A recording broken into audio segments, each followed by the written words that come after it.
Hello. So story time is looking like it's at a random time around just everything and everyone, right?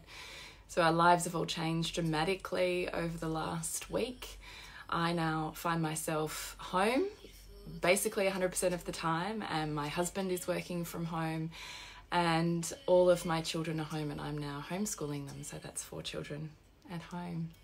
So all 6 of us are together, which means story time will be a little bit flexible. So today, I think everyone's settled. I was deciding on some stories for some upcoming women's circles that I'm running now virtually. And I opened the book and it fell open at one of my all-time favourite stories. So I thought, let's just read it here. So I've got my cup of mushroom tea. Hope you're drinking or eating your fungus at this point in time as well. There's nothing like that to keep you boosted. So here we go. Turn that down a bit. This is a German story.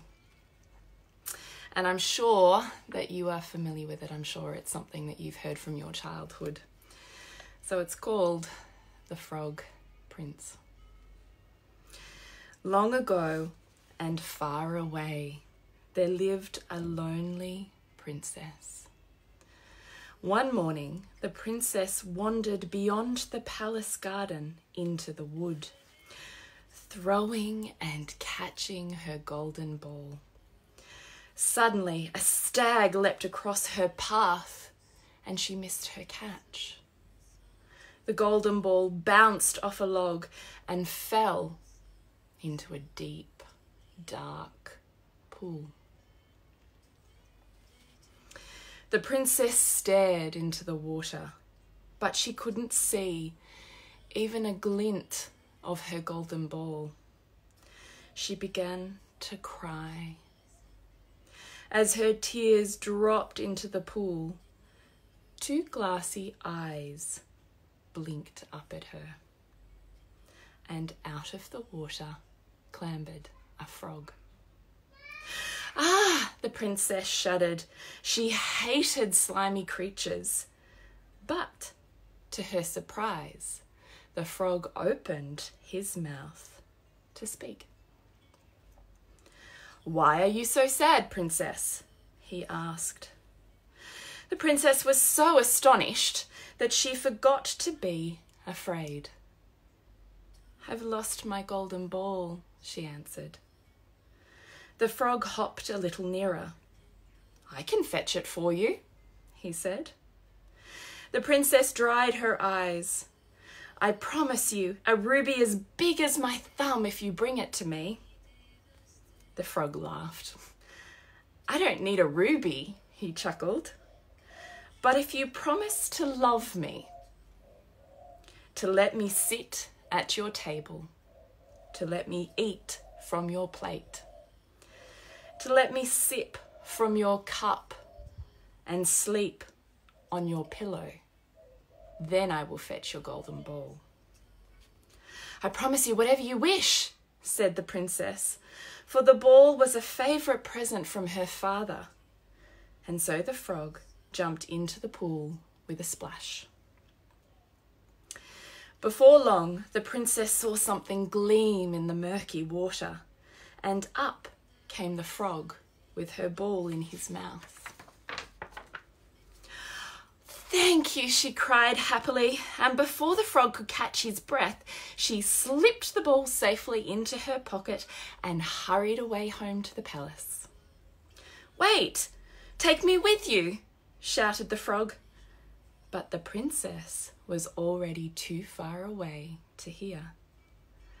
The next evening, the princess was having supper when she heard a tiny croak at the foot of her chair. She looked down and gasped. "What's the matter?" cried the king. "It's a horrid water splasher," exclaimed the queen. The frog made a bow. "Remember your promise, princess," he said. "I've travelled all night and all day to find you." "What does this mean?" asked the king.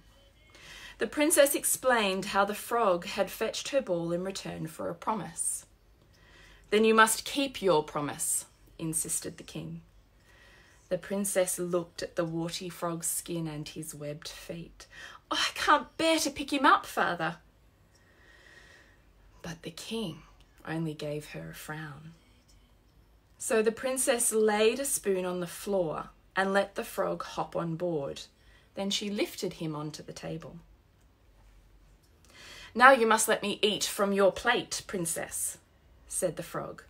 "I'm hungry after diving to the bottom of the deep, dark pool." The princess was hungry herself, but she pushed her plate towards him. When the frog saw her fine food, he shook his head. "Frogs eat slugs and worms," he said. So the king ordered the footman to fetch slugs and worms from the garden and put them on the princess's plate. "Thank you," said the frog politely. He opened his mouth and shot out his tongue. "Oh, I feel quite sick," said the princess, turning away, and she refused to eat another bite. "Now you must let me drink from your cup," said the frog. "I'm thirsty after carrying your heavy ball from the bottom of the pool." The princess hesitated, but she caught the king's eye. So she tipped her cup until the frog could hold it with his tiny fingers. He gulped noisily, splashing her drink on the tablecloth. "I'll get warts if I share that cup," cried the princess.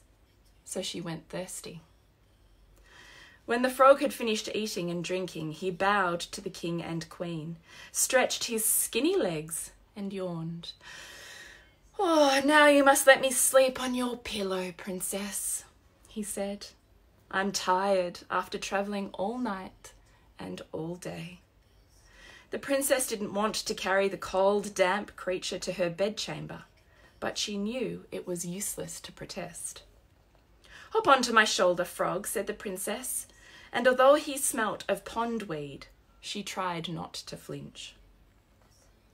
"At least I won't have to look at him when I'm asleep," said the princess. So I've got low batteries for her ballasts. "And tomorrow I'll have kept all my promises and he must leave." The princess had a big bed. She let the frog sleep on one side and kept herself as far away as possible from him. "Good night, princess," said the frog wearily. "Good night, frog," she sighed and shut her eyes tight. In the morning, when the princess awoke, the frog was sitting on her pillow looking very unhappy. "Why are you sad, frog?" she asked. "You let me sit at your table and eat from your plate, sip from your cup, and sleep on your pillow," said the frog. "But do you love me, princess?" As he spoke these words, the princess caught sight of her golden ball on the shelf.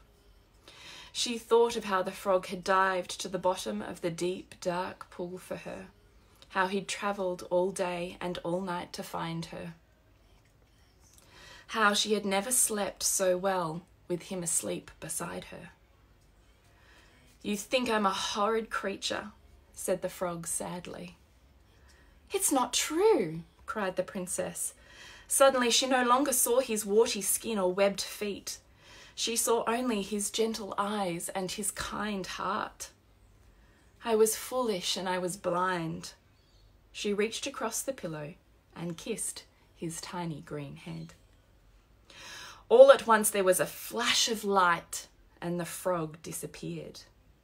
Standing before her was a handsome young prince. "I've been under the spell of a wicked witch," he said. "At last your love has set me free." The king and the queen came running. "What has happened?" they cried. "Who is this?" "It's old Water Splasher," laughed the prince. The princess was so astonished that she couldn't speak. She leapt out of bed and flung her arms around the prince's neck. "Dear frog," she sighed, "dearest frog prince." "Thank you for keeping your promise, my love," he said. And the golden ball tumbled off the shelf and rolled at their happy feet. It's one of my favourites.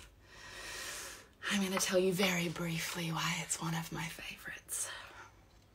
Because it is not a story of princes and princesses.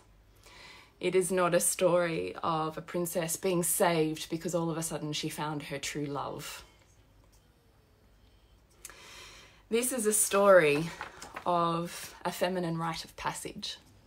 This is a story of a young maiden who had everything from her childhood, this pristine, innocent maiden, happy, shiny, perfect golden ball.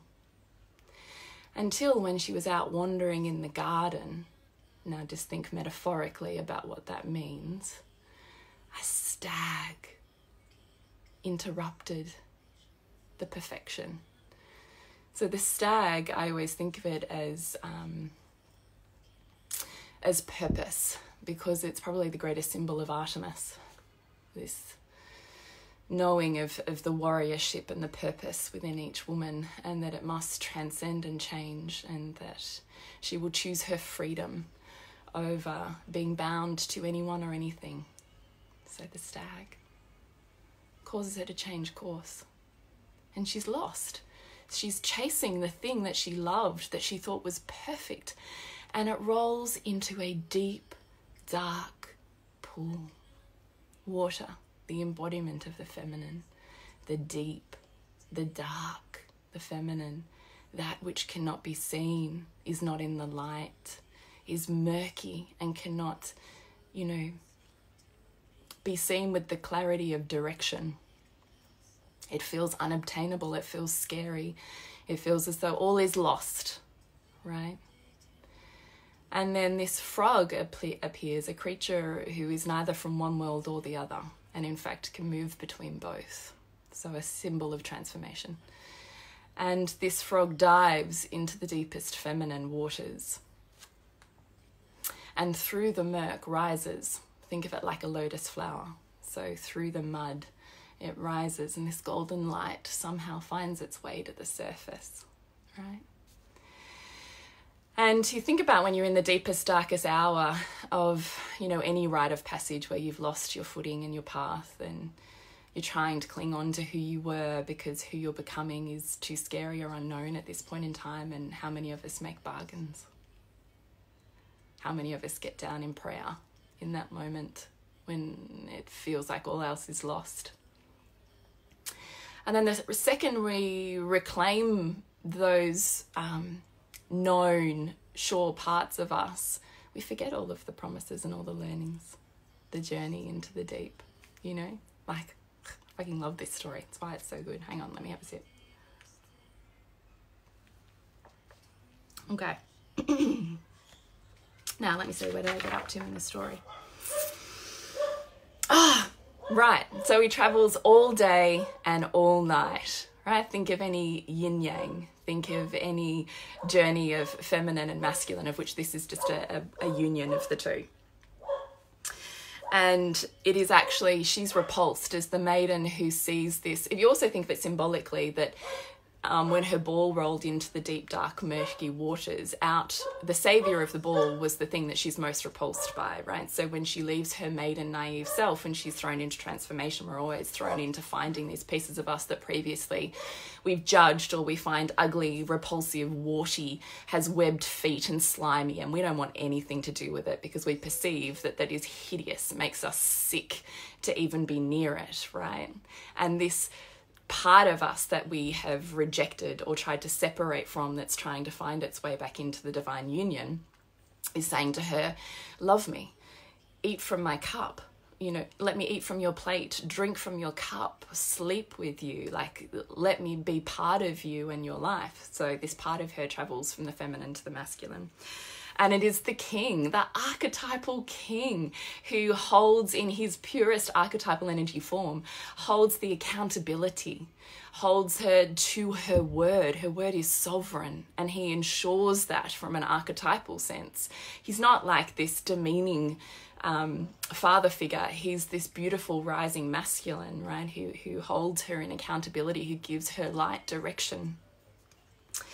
So she does these things of this process of though she's resistant and repulsed, does this kind of process of trying to love pieces of it, of trying things she's never tried before, right? How many of us do that on a journey? And then in the morning she wakes up and she sees for the first time, not the repulsiveness or the ugliness, she sees with the deepest compassionate, loving gaze, she sees the pain of the thing that she's rejected and denied and been repulsed by. And she's so moved by the place of compassion for the ugly thing that she instantaneously transmutes that energy into one of love. And she genuinely, for the first time, reaching a place of compassion and can see his kind eyes and can feel his kind heart, right? It's just symbolic of the thing that we think is hideous from our lives. She loves it, like genuinely loves it. And the symbol of that is the kiss, right? The union. And at the point of that union, it's completely instantaneously transformed into the divine lover that she marries and has in union for, you know, her greater self. Like, it's not a story of men and women, of love and princesses and fairy tales. It is a total story. Hey, I'll be 1 second, just doing a story. It's just a story of feminine rite of passage and transmutation, and I think it's divine. I don't think there's many pieces of that story that we couldn't connect with ourselves. So when you are reading your children's stories, let yourself read them with your inner ear too. I'll see you next time.